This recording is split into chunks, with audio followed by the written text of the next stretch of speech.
Hello दोस्तों, मैं प्रियंका स्वागत करती हूँ आप सभी का अपने एक और नए वीडियो में। तो कैसे हैं आप सब लोग? आई होप कि आप सब लोग अच्छे होंगे, स्वस्थ और मस्त होंगे और मेरी तरह अपनी लाइफ में व्यस्त होंगे।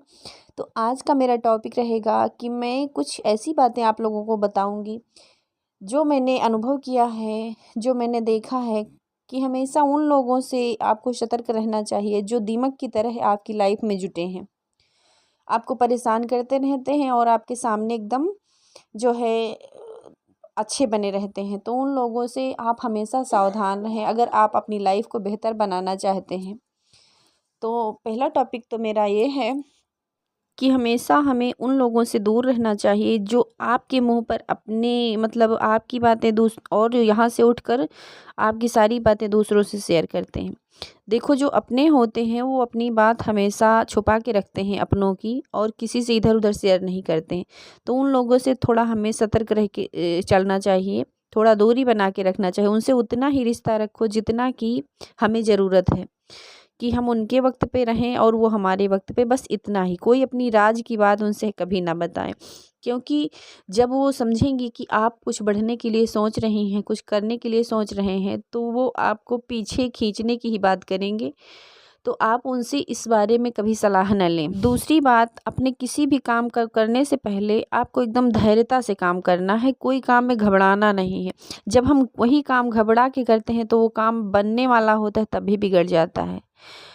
तो हमें हमेशा शांत होकर ही, अपने आप को इतना ज़्यादा परेशान नहीं करना चाहिए कि हाँ ये कैसे होगा, वो कैसे होगा। देखो, जब हम ज़्यादा घबरा जाते हैं तो काम बनने वाले भी बिगड़ जाते हैं। तो आसानी से किए गए काम में हमें हमेशा सफलता मिलती है, भले ही थोड़ा देर लगे लेकिन काम अच्छा होता है। तीसरी बात है कि हमें राय सबसे लेना चाहिए। अपनी बातों को जो है छिपाते हुए हमें सलाह सबसे लेना चाहिए, लेकिन डिसीजन खुद ही लेना चाहिए। क्योंकि इस ज़माने में कोई किसी को अच्छी सलाह नहीं देता है। अगर कितना भी अच्छा वो सगा हो अपना, लेकिन कहीं न कहीं वो अपना फ़ायदा सोचता है कि इसमें मेरा क्या फ़ायदा होगा। तो हमें पूछना सबसे चाहिए, लेकिन डिसीज़न अपने हाथ ही लें तो ज़्यादा बेहतर रहेगा। चौथी बात है, खुद की वैल्यू करना सीखो। देखो, जब हम खुद अपने आप की वैल्यू करते हैं तभी लोग हमारी वैल्यू करेंगे।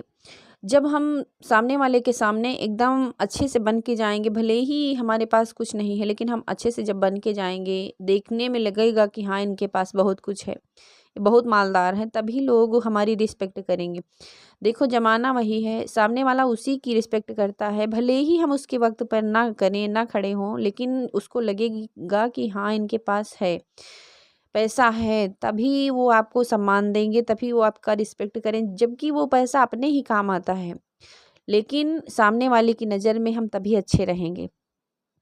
अगर वो जान जाए कि हाँ इनके पास कुछ नहीं है, कुछ मदद करने वाले नहीं हैं, तो वो हमें कभी वो रिस्पेक्ट नहीं देगा, चाहे जितना वो अपना हो। तो हमें किसी से अपनी बात बताने की क्या ज़रूरत?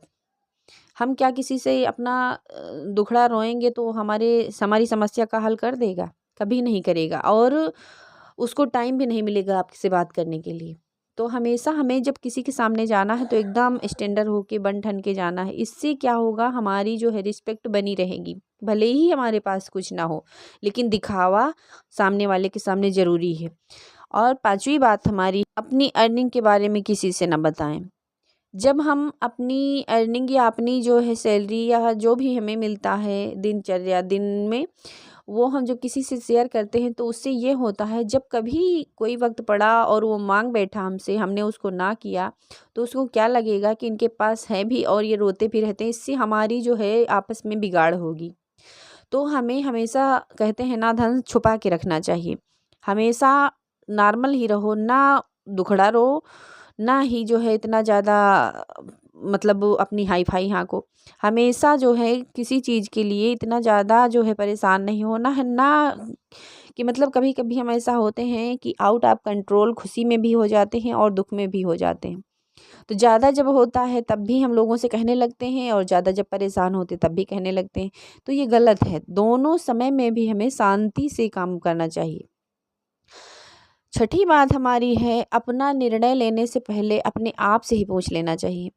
देखो, हम कितना भी किसी से सलाह लें, कितना भी परेशान हो, लेकिन उस परेशान अवस्था में भी हमें एकदम शांत होकर और अपने आप से पूछना चाहिए कि क्या यह हम काम करने जा रहे हैं ये सही है कि गलत है।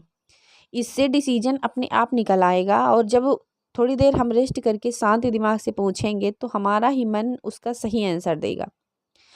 लेकिन जब वही काम हम एकदम घबरा के करेंगे तो हमेशा उस काम में हमें दिक्कत ही होगी, वो कभी सफल नहीं होगा, क्योंकि हम इतना घबरा गए हैं, इतना परेशान हो गए हैं तो डिसीजन ही गलत निकलेगा। इसलिए हमें थोड़ी देर रिलैक्स होकर एकदम शांत होकर बैठना है और अपने आप से पूछना है कि क्या ये काम करने जा रहे हैं सही है कि गलत है। आपका जो है आंसर खुद ही आप अपने मन से पूछ सकते हैं, तब जब आप एकदम शांति अवस्था में बैठकर अपने आप से पूछते हैं। थोड़ी देर के लिए रिलैक्स कर लेना चाहिए और एकदम शांति होकर उसके बाद अपने आप से पूछो तो सही आंसर निकलता है। सातवीं आदत हमारी है कि हमेशा अच्छे बुरे के लिए हमें हमेशा तैयार रहना चाहिए। अच्छे वक्त के लिए और बुरे वक्त के लिए हमेशा हमें तैयार ये इसलिए रहना चाहिए कि जब हमारे पास कुछ होगा तो हमें अलग से भी मिल सकता है, लेकिन जब हमारे पास वो चीज़ नहीं है तो हमें कहीं नहीं मिलेगी। कहते हैं, एक कहावत है पूर्वजों की कि घर में गुड़ तो बाहर मधुमक्खी। तो ये कहीं ना कहीं सही है। अगर मेरे पास कुछ है तब तो लोग मदद करने वाले भी खड़े हो जाएंगे, लेकिन अगर मेरे पास नहीं है तो कोई मदद नहीं करेगा। तो इसलिए हमें अच्छे बुरे वक्त के लिए हमेशा थोड़ा धन लुका के रखना चाहिए, मतलब छुपा के रखना चाहिए। तो अगर मेरी वीडियो आप लोगों को अच्छी लगी हो तो प्लीज़ लाइक करना, चैनल पे नए हो तो सब्सक्राइब कर लेना, क्योंकि आप लोगों की सपोर्ट की मुझे बहुत ही ज़्यादा ज़रूरत है। और मिलते हैं नेक्स्ट वीडियो में एक नए टॉपिक के साथ। तो चलिए, जय श्री सीताराम आप कमेंट में लिख देना। जय माता दी।